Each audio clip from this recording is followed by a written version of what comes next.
எல்லாருக்கும் வணக்கம் ஃப்ரெண்ட்ஸ். இன்றைக்கி நம்ம பார்க்க போகிறது நேனோ ஆஷ் அப்படிங்கிற ஒரு சைட்ஸை பற்றி. இந்த சைட்ஸ் பார்த்தீங்கன்னா ஃப்ரீயாக நம்மளுக்கு வந்து 15 கேஹெச்எஸ் பவர் நம்மளுக்கு கொடுக்குறாங்க. ஸோ அந்த ஃப்ரீ கேஹெச்எஸ் பவர் வந்து நம்மளுக்கு வேலிடிட்டிலாம் கிடையாது பார்த்துக்கிடுங்க, லைஃப் டைம் சொல்லி அவங்க சொல்லியிருக்காங்க. ஸோ இதிலேருந்து நம்ம ஏர்னிங் இதிலேருந்து நம்ம எடுத்துக்கலாம். ஸோ இதில் பல பேர் விட்ராவும் எடுத்துருக்காங்களாம். ஃப்ரீ மைனிங் ஆஷ் ரேட்ஸ் மூலமாகவே அவங்க விட்ரா எடுத்திருக்காங்க. ஸோ நம்மளுக்கும் இதே மாதிரி ஃப்ரீயாக நம்ம விட்ரா எடுக்கிறோம் அப்படின்னா நமக்கு ஒரு சந்தோஷம் தான். சரி வாங்க அந்த சைட்ஸில் நம்ம எப்படி ஒர்க் பண்ணுறது அப்படின்னு சொல்லி பார்த்துக்கலாம். ஃபஸ்ட்டு பார்த்தீங்கன்னா உங்களுக்கு வந்து உங்களுடைய ஃபர்ஸ்ட் நேம், அப்புறம் உங்கள் லாஸ்ட் நேம், அப்புறம் பார்த்தீங்கன்னா உங்களோட டேட் ஆஃப் பர்த், அப்புறம் நம்ம கண்ட்ரி இந்தியா அப்படின்னு சொல்லி செலக்ட் பண்ணிக்கிடுங்க. நம்ம எந்த கண்ட்ரியில் இருக்கோமோ அந்த கண்ட்ரி. User name கொடுத்துக்கிடுங்க. அப்புறம் உங்களோட மெயில் ஐடி, அப்புறம் பாஸ்வேர்டு கொடுத்துட்டு ஐ எம் நாட் ரோபாட் அப்படிங்கிற இடத்த கிளிக் பண்ணிவிட்டு சைன் அப்னு சொல்லி கிளிக் பண்ணிடுங்க. சைன் அப்னு சொல்லி நீங்கள் கிளிக் பண்ணிட்டீங்கன்னா உங்கள் மெயிலுக்கு வந்து இந்த மாதிரி ஒரு கன்ஃபர்மேஷன்ஸ் அனுப்புவாங்க. ஸோ இந்த மாதிரி கன்ஃபர்மேஷன்ஸில் நீங்கள் வந்து கண்டிப்பாக நீங்கள் கிளிக் பண்ணணும். ஸோ கிளிக் பண்ணால் தான் எடுத்துக்கிடுங்க உங்களுக்கு ஆக்டிவேட் ஆகும். ஸோ ஆக்டிவேட் ஆன உடனே நீங்கள் வந்து சைன் அப்பில் நீங்கள் லாகின் போய்க்கலாம். ஸோ நீங்கள் லாகின் சொல்லிவிட்டு நீங்கள் கிளிக் பண்ணிவிடுங்க. உங்களுடைய மெயில் ஐடி அண்ட் பாஸ்வேர்டு நமக்கு ஆல்ரெடி சேவ்லேயே இருக்கிறதுனால நம்ம சேவ்லேயே வந்துடுச்சு ஆட்டோமேட்டிக். உங்களுடைய மெயில் ஐடி பாஸ்வேர்டு நீங்கள் கொடுத்துட்டு ஐ எம் நாட் ரோபாட் அதில் வந்து கேப்சா கிளியர் பண்ணிடுங்க. கேப்சா கிளியர் பண்ணிவிட்டு நீங்கள் சைன் அப்னு சொல்லி கொடுத்துருங்க. சைன் அப் ஆயிரும். ஸோ இந்த மாதிரி கேப்சாஸ் வந்து பார்த்துக்கிட்டிங்கன்னா இப்போ நிறையவே ரொம்பவே நம்ம கேப்சா கிளியர் பண்ண வேண்டியிருக்கு. இதெல்லாம் நம்ம முடிச்சதுக்கப்புறம் நம்ம பேஜ் ஓப்பன் ஆயிரும். ஸோ நம்மளுக்கு வந்து 15 கேஹெச்எஸ் வந்து ஃப்ரீயாகவே கொடுத்துருவாங்க. ஸோ அதுக்கப்புறம் எக்ஸ்ட்ரா நம்மளுக்கு பவரை பை பண்ணணும் அப்படின்னா நீங்கள் பை பண்ணிக்கலாம் உங்களுடைய விருப்பம் இருந்தால். இல்லை அப்படின்னா நான் மேக்ஸிமம் சொல்கிறது இவ்வளோதாங்க. எனக்கு தெரிஞ்ச நான் எதுலலாம் ஃப்ரீயாக வருதோ நான் அதை மட்டும் தான் செய்கிறேன். ஸோ அதே தான் நான் உங்களுக்கும் கன்சல்ட் பண்ணுறேன். ஸோ உங்களோட விருப்பம் இருந்தால் நீங்கள் இன்வெஸ்ட் பண்ணிக்கிடுங்க.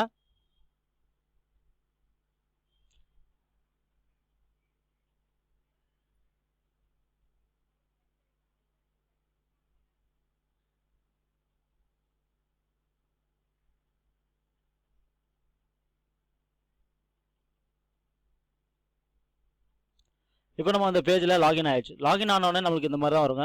நம்மளுக்கு வந்து 15 கேஹெச்எஸ் பவர் வந்து ஃபுல்லாகவே ஃப்ரீயாக தந்துடுவாங்க. ஸோ ஒரு நாளைக்கு இதனுடைய ஸ்பீடை பார்த்தீங்கன்னா ஒரு நாளைக்கு 16 சென்ட் அந்த அளவுக்கு தான் ஸ்பீடு இருக்கும். ஸோ இந்த ஸ்பீடை வச்சு தான் நம்மளுக்கு வந்து டெய்லி மைனிங் ஆகிட்டே இருக்கும். இப்போ என்கிட்ட அவைலபிள் பார்த்துக்கிட்டிங்கன்னா 51 சென்ட் அளவுக்கு உண்டான 20,414 சத்தோசி என்கிட்ட இருக்குது. ஸோ நம்ம வந்து இதில் வந்து எப்போ $1 வருதோ அன்னைக்கு நம்ம அவ்வளோ சத்தோசி நம்ம விட்ரால் எடுத்துக்கலாம். இந்த கம்பெனிக்காரங்க அதை தான் சொல்கிறாங்க. ஸோ இது ஸ்டேட்டஸை பார்த்தீங்கன்னா அவைலபிள் பேலன்ஸ் வந்து என்கிட்ட இவ்வளோ இருக்குது. So 15 KHS power. ஸோ இது வந்து பார்த்தீங்கன்னா நம்மளுக்கு ஒரு நிமிஷத்துக்கு 5 சத்தோசி மைன் ஆகிட்டு இருக்கு. அதனுடைய ஆஷ் ரேட் பவர் அப்படி ஒரு நாளைக்கு 6,492 சத்தோசி வந்து நம்மளுக்கு வந்து மைன் ஆகும். அதாவது இதனுடைய ரேட் படி அன்னைக்கு எவ்வளோ சத்தோசி இருக்கோ அவ்வளோ சத்தோசி நம்மளுக்கு வந்து மைனிங் ஆகிட்டே இருக்கும். ஒரு மாதத்துக்கு பார்த்தீங்கன்னா 1,94,770 சத்தோசி வந்து நம்மளுக்கு மைனிங் ஆகும். அடுத்து பார்த்துக்கிட்டிங்கன்னா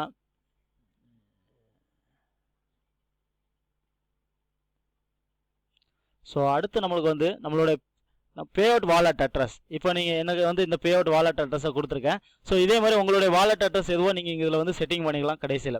அதுக்கப்புறமே நீங்கள் இல்லை இப்போனாலும் இல்லை பிறவாட்டினா நீங்கள் சேவ் பண்ணிக்கலாம். ஸோ பவரை பை பண்ணுறதா இருந்தீங்க அப்படின்னா பவர் பை பவர் அப்படின்னு சொல்லி நீங்கள் கிளிக் பண்ணி உங்களுக்கு தேவையான எக்ஸ்ட்ரா பவர் எதுவும் தேவைப்பட்டுச்சுன்னா நீங்கள் அதை வந்து பை பண்ணிக்கலாம். ஸோ நான் வந்து பை பண்ண போகிறது கிடையாது. மினிமம் வந்து பார்த்துக்கிட்டிங்கன்னா நீங்கள் 35 கேஹெச்எஸ் பவர் தான் இதில் பை பண்ண முடியும். அதுக்கு குறைவாக நீங்கள் வந்து பை பண்ண முடியாது. ஒரு கேஹெச்எஸ் பவரோட ரேட் வந்து பார்த்திங்கன்னா 12 சென்ட் அப்படிங்கிற கால்குலேஷனில் அவங்க கொடுத்துருக்காங்க. ஸோ நம்மள்ட்ட மைனிங்கான நம்ம இது வச்சு கூட நம்ம கொடுத்து நம்ம வந்து பை பண்ணிக்க முடியும். ஸோ அதை வந்து ஆஃப்டர் நீங்கள் இதிலேருந்தே பை பண்ணிக்கிறீங்க அப்படின்னு கேட்டுக்கிட்டிங்கன்னா ஸோ நம்ம இதில் வந்து ஃப்ரீக்வென்ட் கொஸ்டின் ஆன்சரில் நம்ம போவோமே. ஸோ அவங்க என்ன சொல்கிறாங்க அதில் அப்படின்னு பார்த்துக்கிட்டிங்கன்னா இது வந்து நம்மளுக்கு வந்து நம்ம அதிகம் இதில் வந்து பார்க்க வேண்டிய அவசியம் இல்லை. இது நம்மளுக்கு லைஃப் டைமாக இருக்கா இல்லையாங்கிறத மட்டும் பார்த்துக்குவோம். இதனுடைய கான்ட்ராக்ட் பார்த்துக்கிட்டிங்கன்னா இந்த Nanos mining contract will be run for lifetime. சரிங்களா? ஸோ நம்மளுக்கு வந்து ஃப்ரீயாக கொடுத்தது வந்து லைஃப் டைம் தான். மினிமம் விட்ராவல் நம்மளுக்கு மெயின் வந்து இது ஒன்று பார்த்துக்கிடுங்க. மினிமம் விட்ராவல் $1 எவ்வளோ இருக்கோ நம்ம அவ்வளோ மைனிங் பண்ண முடியும். அதாவது 12 மணி நேரத்துக்குள்ளே நம்மளுக்கு வந்து விட்ராவல் ஆயிரும் அப்படின்னு சொல்லியிருக்காங்க. ஸோ பெட்டர் 12 மணி நேரம்னா நமக்கு என்ன முடியாததா நம்மளுக்கு வந்து கொடுத்துருவாங்க. சரி இந்த 15 கேஹெச்எஸ் பவரோட வேல்யூ எவ்வளோன்னு பார்த்துக்கிட்டிங்கன்னா நெவர் எக்ஸ்பயர். இது வந்து எக்ஸ்பயர் ஆகுது. நம்ம ஃபார் எக்ஸாம்பிள் இதுக்கு முன்னாடி பார்த்துருப்போம் டெல்கோ மைனர் அப்படின்னு சொல்லி நான் ஒரு சைட்ஸ் ஷோ பண்ணியிருந்தேன். அந்த சைட்ஸில் பார்த்தீங்கன்னா அது வந்து 30 நாளுக்கு மட்டும்தான் வேலிடிட்டி. பட் ஆனால் இதில் வந்து அப்படி கிடையாது. ஃபுல்லாக லைஃப் டைமாக இருக்கும் அப்படின்னு சொல்லி கொடுத்துருக்காங்க. அதில் எக்ஸ்பயரே கிடையாது அப்படின்னு சொல்லிட்டு. ஸோ இதில் வந்து மைனிங் ஆனால் நம்ம விட்ரா எடுத்துக்கலாம். ஸோ இது வரைக்கும் நான் இதில் வந்து விட்ரா எடுக்கலை. வித்ரா வந்து எனக்கு இன்னும் வந்து ஒரு 1 வீக் இருக்குது. அந்த 1 வீக்கில் நான் வந்து ஆஃப்டர் நான் விட்ரா எடுத்துருவேன். ஸோ விட்ரா எடுத்துட்டேன்னா நான் இதுக்கு விட்ரா எடுத்துட்டேன் அப்படிங்கிற ப்ரூஃப்ஸையும் நான் ஷோ பண்ணிக்கிறேன். ஸோ அதாவது இப்போ பார்த்தீங்கன்னா பல பேர் என்ன சொல்கிறாங்க அப்படின்னா விட்ரா நீங்கள் எடுத்ததா வீடியோ போடுங்க அப்படின்னு சொல்லிக்கிறாங்க. அவங்களுக்கு ஒரு சின்ன ரெக்வெஸ்ட் சொல்லிக்கிறேன். நான் தயவு செஞ்சு நீங்கள் வந்து எந்த ஒரு சைட்ஸ்லையும் நீங்கள் வந்து ஒர்க் பண்ணவே வேண்டாம். அதுவே வந்து எனக்கு ஒரு நல்லது செய்கிறதா அர்த்தம் நான் இருக்கும். ஏன் அப்படின்னா நீங்கள் விட்ரா நான் எடுக்கிற வீடியோ போட பார்த்தீங்களா, அதில் மட்டும் நீங்கள் ஜாயின்ட் ஆகிடுங்க. மற்ற சைட்ஸில் நீங்கள் வந்து ஒர்க் பண்ணவே வேண்டாம். சரிங்களா? ஸோ உங்களுக்கு நான் நன்றி சொல்லிக்கிறேன். பரவாயில்ல, நீங்கள் சொல்கிறது நல்லது தான். ஆனால் எனக்கு வந்து எனக்கு தெரிஞ்சதை நான் இதில் அப்லோட் பண்ணிகிட்டு இருக்கேன். ஸோ நான் ஒர்க் பண்ணிகிட்டு இருக்கிற சமயத்தில் நீங்களும் ஒர்க் பண்ணிகிட்டு இருக்கீங்க அப்படின்னு நான் விட்ரா எடுக்கும்போது மறுநாள் நீங்களும் விட்ரா எடுப்பீங்க அப்படிங்கிற ஒரு நோக்கத்தில் தான் நான் சொல்கிறேனே தவிர மற்றபடி எதுவும் கிடையாது. உங்களை ஏமாற்றிக்கிட்டே இருக்கணும் அப்படிங்கிற மாதிரி கிடையாது. வேணால் நீங்கள் பல சைட்ஸில் நீங்கள் போய்க்கலாம். ஒரு விஷயம் புரிஞ்சுக்கிடுங்க, இன்வெஸ்ட்மெண்ட்டில் நம்மளுக்கு சைட்ஸே வேண்டாம். இன்வெஸ்ட்மெண்ட்டில் போட்டிங்கன்னா வித்ரா வந்து யாருனாலும் விட்ரா ப்ரூஃப்ஸ் எடுத்துக்கிட்டே இருக்கலாங்க. ஃபஸ்ட்டு இந்த வீடியோ வந்து நம்மளுக்கு ஃபுல்லாக வாட்ச் பண்ணுங்கள். அப்போ தான் உங்களுக்கு எல்லாமே புரியும். யூடியூப் சேனல் நாங்கள் நடத்துகிறோம் அப்படின்னா, யூடியூப் சேனலில் நான் ஒரு வீடியோ அப்லோட் பண்ணுறேன். ஸோ இது பார்க்குறீங்க, ஒரு ப்ரோக்ராம் இன்வெஸ்ட்மெண்ட் ப்ரோக்ராம் காட்டுறேன் அப்படின்னா, நீங்கள் இன்வெஸ்ட் பண்ணுவீங்க. உங்களை மாதிரி பல பேர் 100 பேர் இன்வெஸ்ட் பண்ணாங்க. நீங்கள் இன்வெஸ்ட் பண்ணுறதுலேருந்து எங்களுக்கு ரெஃபரல் கமிஷனே எங்களுக்கு நிறைய வந்து கிடச்சிரும். சரிங்களா? அதுலேயே நாங்கள் வந்து விட்ரா எடுத்துருவோம். ஆனால் எங்களுக்கு அப்புறம் நீங்கள் ஜாயின் பண்ணுறவங்க, சப்போஸ் அந்த கம்பெனி 1 மாதத்தில் இல்லை 2 மாதத்தில் இழுத்து மூடுறாங்க அப்படின்னா, நாங்கள் பெனிஃபிட் எடுத்துருப்போம். நீங்கள் என்ன பெனிஃபிட் எடுத்திருப்பீங்க? சப்போஸ் நீங்கள் இன்வெஸ்ட் பண்ணுறீங்க, என்ன பெனிஃபிட் எடுத்திருப்பீங்க? ஒரு பெனிஃபிட்டுமே இல்லை, நீங்கள் நட்டம் தான் ஆவீங்க. ஸோ அதனால தான் நான் எப்போதுமே வீடியோவில் சொல்கிறது, இன்வெஸ்ட்மெண்ட்டே வேண்டாம். ஃப்ரீ சைட்ஸில் நம்ம ஒர்க் பண்ணி பார்ப்போம். கிடைச்சா லாபம், இல்லை அப்படின்னா விட்டுருவோம். இதை தாங்க நான் வந்து சொல்லி புரிய வைக்கிறேன். இது கூட சில பேருக்கு வந்து புரிய மாட்டேங்குது. இன்வெஸ்ட்மெண்ட் பண்ண தயார்னா நீங்கள் இன்வெஸ்ட்மெண்ட் தயாராக தாராளமாக பண்ணிக்கலாம். ஸோ நல்லா உட்காந்து யோசிச்சு பார்த்தீங்கன்னா தெரியும். மற்றவங்களாம் இன்வெஸ்ட் நிறைய போட்டு எடுத்துருந்தாங்களே. அது எப்படின்னா யூடியூபர்ஸ் வந்து ரெஃபரல் மூலமாக நீங்கள் ஜாயின் ஆகிடுவீங்க. ரெஃபரல் கமிஷன்ஸ் நல்லாவே எங்களுக்கு வந்துடும். ஸோ வந்தோடனே நாங்கள் உடனே விட்ரா எடுத்துருவோம். அந்த கம்பெனி இருக்கா இல்லை மூடுதான்ட்டு. நீங்கள் எத்தனை வருஷம் ஆனாலும் சரி, நீங்கள் எப்போ நீங்கள் விட்ரா ப்ரூஃப்ஸ் பார்த்துட்டு தான் நாங்கள் ஒர்க் பண்ணோம் அப்படின்னு நினச்சிக்கிட்டே இருந்தீங்கன்னா நீங்கள் உட்காந்துக்கிட்டே தான் இருக்கணும். நீங்கள் ஒரு ஏர்னிங்ஸ் எக்கார்ந்து கொண்டு எடுத்துக்கவே முடியாதுங்க. இதை வந்து மைண்டில் வச்சுக்கிடுங்க. ஒர்க் பண்ணி நம்ம பார்த்தோம் வித்ரா வருது அப்படின்னா நம்ம கொடுத்துக்கிட்டு இருக்கும் போதே நம்ம எடுக்கிறது ரொம்ப பெட்டர் அப்படின்னு தான் நான் சொல்லுவேன். இதை வந்து பாலிசியாக நான் கடைபிடிச்சிட்டு இருக்கேன். எல்லா சைட்ஸ்லையுமே நான் இதே மெத்தடில் தான் நான் ஒர்க் பண்ணிக்கிட்டு இருக்கேன். ஸோ கமெண்ட் மட்டும் கரெக்டாக கொடுக்குறீங்க. விட்ரா ப்ரூஃப்ஸ் இருக்கிற வீடியோ மட்டும் போடுங்க. ஏன்னா வீடியோ நீங்கள் தானே தூக்கி சுமந்துக்கிட்டு இருக்கீங்க. அப்படி தான் நினைக்கிறேன். நீங்கள் தான் தூக்கி சுமக்குறீங்க. யூடியூப்காரங்க வந்து அப்படியே தூக்கி வீசிடுறாங்கன்னு நினைக்கிறேன்னே. ஸோ உங்களுக்கு அப்படி என்ன தான் வைத்தறிச்சல் ஆகுதுன்னு தெரில. ஸோ உங்களுக்கு பிடிக்கல அப்படின்னா நீங்கள் அவாய்ட் பண்ணுங்கள். ஸோ மற்ற சைட்ஸில் ஒர்க் பண்ணாங்கன்னா ஒர்க் பண்ண விடுங்க. உங்களால் முடியல அப்படின்னா நீங்கள் ப்ரூஃபை காட்டுங்க. இவங்க வந்து பே அவுட் கொடுக்கல, இந்த சைட்ஸ் வித்ரா வரல அப்படின்னா அந்த சைட்ஸை பே அவுட் கொடுங்க. நான் அனௌன்ஸ் பண்ணுறேன், இந்த சைட்ஸை ஒர்க் பண்ண வேண்டாங்க அப்படின்னு நான் அனௌன்ஸ் பண்ணுறேன்.